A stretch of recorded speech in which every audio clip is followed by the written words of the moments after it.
Ashley's phone buzzed just as the train conductor announced, "Next stop, Riverside Station." She unlocked the screen and typed into the family group chat. "Ashley, my train arrives at 6 p.m. Can someone pick me up?" For a few seconds, 3 little dots appeared beneath her sister's name. Then the reply came. "Megan, we're too busy. Call a cab." Ashley stared at the message, hoping someone else would step in. Instead, another notification appeared. "Dad, you should have planned better." She read the words twice. Less than 6 hours earlier, she had stood beside her husband's grave in another state, watching the last handfuls of dirt fall onto the casket. Her father and sister both knew exactly where she had been.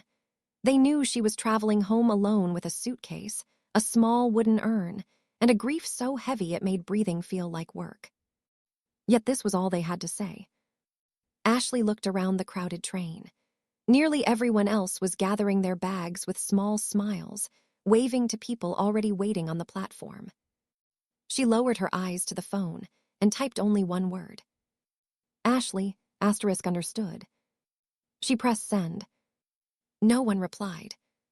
The train slowed as the station came into view. By the time Ashley stepped onto the platform, families were embracing, children were running into waiting arms, and drivers were loading luggage into open trunks. Ashley adjusted the strap of her overnight bag with one hand while carefully cradling the small wooden box containing her husband's ashes against her chest with the other. No one was waiting for her. She stood still for a moment as the crowd thinned around her. She wasn't expecting flowers. She wasn't expecting comforting speeches. She had only asked for a ride home. Instead, she opened a rideshare app, but every nearby driver showed long delays. A taxi pulled into the station moments later, and she climbed into the back seat without saying much beyond her address. The driver glanced at her through the rearview mirror. "Tough trip." Ashley gave a tired nod. "My husband," she said quietly. "I just buried him." The driver's expression softened. I'm sorry." She simply looked out the window. Traffic flowed normally for the first 20 minutes before brake lights stretched across every lane ahead. The taxi rolled to a stop. "What now?" the driver muttered. Far ahead, black smoke curled into the evening sky.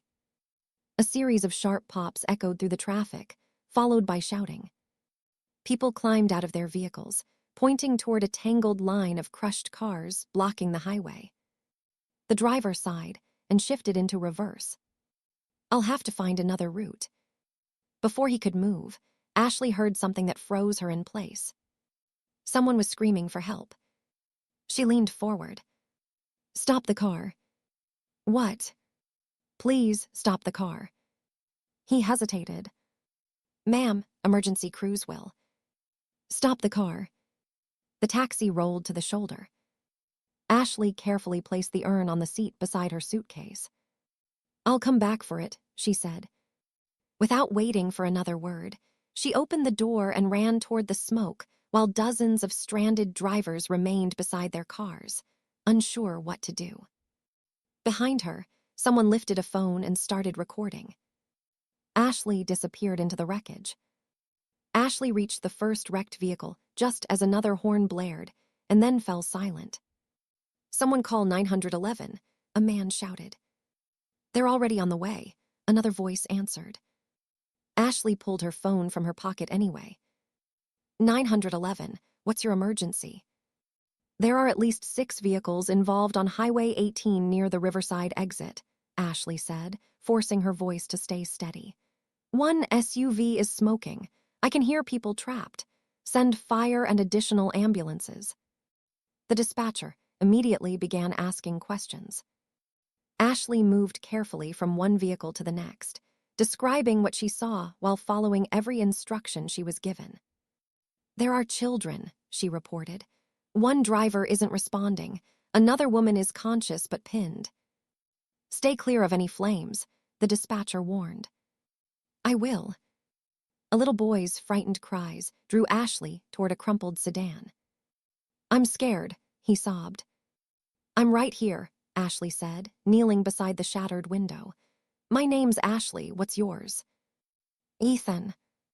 Okay, Ethan, I need you to keep talking to me. Can you do that? He nodded through his tears. My mom won't wake up. Ashley looked inside. The woman's chest was rising slowly. She's breathing, Ashley assured him. The firefighters are coming and I'm not leaving you. As she kept Ethan talking, a memory flashed across her mind. Months earlier, her husband Daniel had smiled across their kitchen table after watching her spend an hour comforting a frightened student whose parents were divorcing. You have this gift, he'd told her. When people panic, you make them believe they're going to be okay. She had laughed then. Now she held on to those words, as tightly as Ethan held her hand through the broken window. Within minutes, sirens filled the air. Firefighters rushed in, taking over rescue efforts. One paramedic noticed blood running down Ashley's forearm. You need to be checked out. I'm fine. Ma'am, you're injured. There are people here who need you more. Reluctantly, the paramedic nodded and hurried away. Late that evening, Ashley finally reached her empty house. She washed dried blood from her hands before placing Daniel's ashes gently on the living room shelf. Her phone buzzed repeatedly. The family group chat wasn't filled with concern. Instead, Megan had written, "Can someone cover Emma's soccer game Saturday?" An uncle asked about a birthday dinner. Richard complained that his lawn mower wouldn't start. No one asked whether Ashley had made it home. No one mentioned the funeral. She quietly locked the phone and set it face down. Across town, television stations interrupted regular programming with a teaser. Tonight at 11, exclusive video of the mysterious woman whose courage helped save lives before first responders arrived. Who is the woman in the gray coat? Richard leaned back in his recliner, with the television on more out of habit than interest. Megan sat on the opposite end of the couch, scrolling through her phone while her daughter colored on the living room floor. I'm telling you, Richard muttered, these news stations love turning every little accident into a spectacle. Before Megan could answer, the regular programming abruptly cut away. A bold banner stretched across the screen. Breaking news. Footage from the highway crash filled the television. Smoke billowed across the interstate as drivers stood frozen near their cars. Then the camera zoomed in. A woman in a gray coat ran toward the wreckage. Is she? Megan whispered. The reporter's voice continued over the video. Witnesses say this unidentified civilian was among the very first people to reach trapped victims. Emergency officials credit her calm actions with helping prevent further injuries before firefighters secured the scene. Richard leaned forward. No. The footage showed the woman speaking calmly into a phone while directing frightened drivers away from leaking fuel. Seconds later, she knelt beside a crushed sedan, comforting a crying child until firefighters arrived. The camera briefly caught her face. Megan's phone slipped from her hand onto the couch. That's Ashley. Neither of them spoke for several seconds. Then both of their phones began vibrating almost simultaneously. The Carter family group chat exploded with notifications. Uncle Brian, asterisk isn't that Ashley on Channel 8? Aunt Denise, asterisk she just buried Daniel today, didn't she? Cousin Laura, asterisk someone tell me I'm seeing the wrong person. Megan's eyes widened. Without thinking, she opened the earlier conversation and deleted her own message. We're too busy, call a cab. She exhaled in relief. It's gone. Richard nodded. Good. But before either of them could say another word, another notification appeared. Cousin Laura, asterisk too late. I already took screenshots before you deleted them. Another message followed almost immediately. The image filled everyone's screens. Ashley asking for a ride. Megan refusing. Richard blaming her for not planning better. Silence settled over the living room. Then another message appeared. Uncle Brian, asterisk she asked for help after burying her husband. None of us went. Richard swallowed hard. She never said there'd been an accident. Aunt Denise replied within seconds. She shouldn't have needed one. She needed her family. No one defended Richard. No one defended Megan.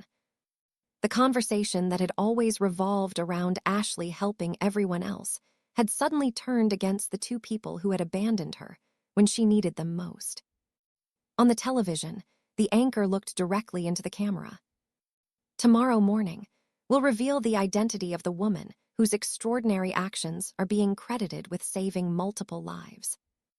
Ashley woke to the persistent vibration of her phone on the nightstand. She reached for it without looking. 32 missed calls. 17 text messages.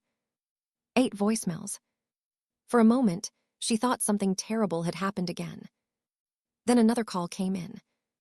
Unknown number. She let it ring. A second later, another. Then another. She silenced the phone and walked into the kitchen, where the morning news was already playing softly from the television she had forgotten to turn off the night before.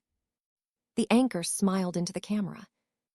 Authorities have now identified the civilian credited with assisting multiple victims before emergency responders secured yesterday's interstate collision.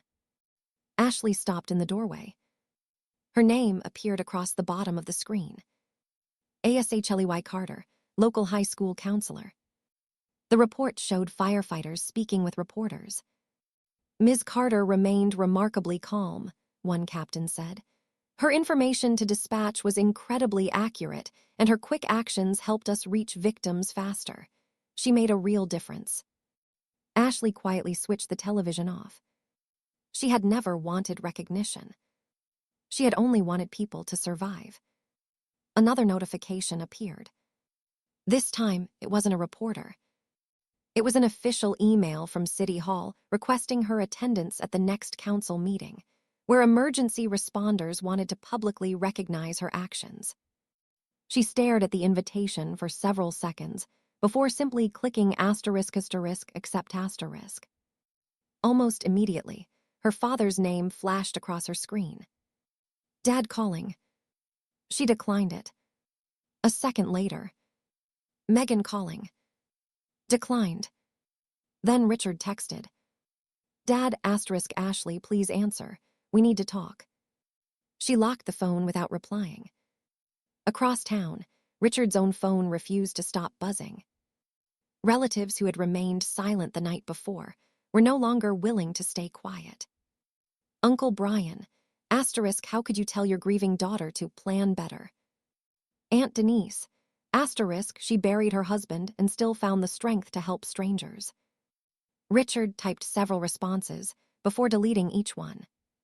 Finally, he wrote, I didn't know she'd end up at an accident. The reply came almost instantly. Cousin Laura, that's not the point. A second message followed. She wasn't asking you to rescue strangers. She was asking her father for a ride home. Meanwhile, Megan sat staring at the screenshot that had spread through the family. Her own words glared back at her. We're too busy, call a cab. She looked at Richard. I didn't think. He interrupted quietly. I know. But everyone thinks we're monsters. Richard didn't answer. Because, for the first time, neither of them could explain away what they had done. Ashley, meanwhile, picked up the small wooden urn from her mantel before leaving for the day. I wish you were here, Daniel, she whispered. Then she walked out the front door. At that exact moment, a black sedan bearing the city seal pulled into her driveway. Before Ashley could reach her car, another vehicle stopped behind it. Richard stepped out. Dad, she said softly. He took one hesitant step toward her. Ashley, please. Before he could finish, the city official approached first with an outstretched hand. Mrs. Carter, I'm here on behalf of the mayor. Richard stopped where he was, the words he had rehearsed dying in his throat. The city official offered Ashley a gentle smile. Mrs. Carter, I know this has been an extraordinarily difficult week. On behalf of the mayor, the fire department, and everyone involved in yesterday's rescue, we'd be honored if you would accept our recognition at next Tuesday's council meeting. Ashley accepted the envelope with both hands. Thank you, she said quietly. I'll be there. Only then did she turn toward her father. Richard stood a few feet away, suddenly looking much older than 63. I just wanted a minute, he said. Ashley waited. He searched for words that refused to come. I'm sorry. She nodded politely. So am I. The answer wasn't angry. It was calm. And somehow that hurt Richard more than if she had shouted. Without another word, Ashley got into her car and drove away, leaving him standing in the driveway. The following Tuesday, the council chamber was filled with firefighters, paramedics, reporters, and residents whose lives had been touched by the crash. One by one, witnesses described the events of that evening. The taxi driver testified that Ashley had insisted on stopping before any emergency vehicle had arrived. A firefighter explained how her detailed information to dispatch helped crews prioritize the most critical victims. The mother of Young, Ethan, stood with tears in her eyes. My son still talks about the lady who stayed with him while he thought I was gone, she said. She gave him hope before anyone else could reach him. Only after every witness had spoken did the mayor invite Ashley to the podium. The room rose in applause. Ashley looked down for a moment before speaking. I don't feel like a hero. The applause faded. A few hours before that accident, I buried my husband, Daniel. The room became completely silent. He believed kindness isn't something you give only when life is easy. He believed it's something you choose, especially when life isn't. She smiled through glistening eyes. So if anyone deserves credit for what I did, it's the man who spent years teaching me what compassion looks like. Many people in the audience quietly wiped away tears. Near the back of the room, Richard lowered his head. Megan couldn't bring herself to look at the stage. The television coverage reached every member of the extended family. By then, the screenshots of the family group chat had circulated far beyond the immediate relatives. Everyone could see the sequence exactly as it happened. Ashley had asked for one simple favor. Megan had replied, "We're too busy, call a cab." Richard had added, "You should have planned better." Then, just minutes later, Ashley had stepped into one of the most dangerous moments of her life to help complete strangers. No explanation erased those messages. Family gatherings became noticeably different. Conversations stopped when Richard entered the room. Several relatives confronted Megan privately. You keep saying you didn't realize how much she needed you, one aunt told her. She shouldn't have had to explain. She was burying her husband. Neither Richard nor Megan argued anymore. There wasn't a defense left to make. Ashley received letters from survivors over the following months. Some thanked her for staying with them until help arrived. Others simply thanked her for refusing to walk away. Those letters became more meaningful to her than the plaque the city presented. She accepted invitations to speak with first responders and local students, not about courage, but about choosing compassion when it's inconvenient. She never mentioned her family unless someone asked. Even then, her answer remained the same. I forgave them. People often smiled, assuming everything had been repaired. Ashley would gently add one more sentence. But forgiveness doesn't recreate trust. She never returned to the role of fixing everyone else's emergencies while her own needs were dismissed. Instead, she invested her time in friendships that were reciprocal, dependable, and honest. Months later, she moved into a smaller home closer to the school where she worked. In the living room, Daniel's ashes rested beside a framed photograph of the two of them hiking years earlier. Next to it sat a handwritten note he had once slipped into her lunch bag. The world is better because you're in it. One quiet evening, Ashley noticed the old family group chat still sitting at the bottom of her phone. She opened it. No one had written anything for weeks. She looked once more at the messages that had changed everything. "We're too busy. You should have planned better." Without hesitation, she tapped leave conversation ***. She slipped her phone into her pocket, looked at Daniel's photograph, and smiled. The people who refused to come for her no longer had the power to keep her waiting.